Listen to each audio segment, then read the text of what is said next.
പ്രിയപ്പെട്ടവരെ,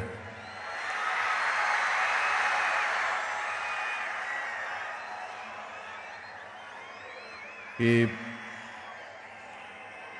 സ്കൂൾ യുവജനോത്സവത്തിൻ്റെ സമാപന സമ്മേളനത്തിൽ എന്നെ ക്ഷണിച്ചപ്പോൾ ഇതൊരു യുവജന ഉത്സവമാണ്. എന്നെപ്പോലെയുള്ള ഒരാൾക്ക് ഈ യുവജനങ്ങളിൽ എന്ത് കാര്യമെന്ന് ഞാൻ ആലോചിച്ചു.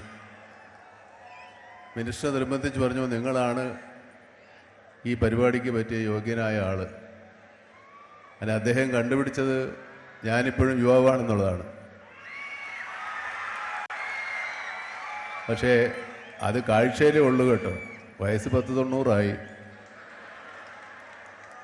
ഏതായാലും ഞാൻ വരാമെന്നുള്ള കാര്യം തീരുമാനിച്ചപ്പോഴാണ് ഞാനൊരു വീഡിയോ ക്ലിപ്പ് കാണുന്നത്. മമ്മൂട്ടി എന്തുടുപ്പിട്ടിട്ടായിരിക്കും ഈ പരിപാടിക്ക് വരികയെന്ന്.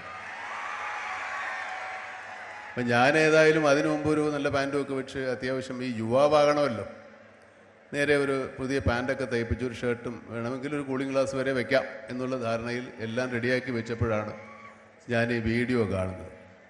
അപ്പോൾ അവരൊക്കെ പറയുന്നത്, അവർ പ്രതീക്ഷിക്കുന്നത് ഒരു മുണ്ടും വെള്ള ഷർട്ടും ഇട്ടാണ് എന്നെ പ്രതീക്ഷിക്കുന്നത്.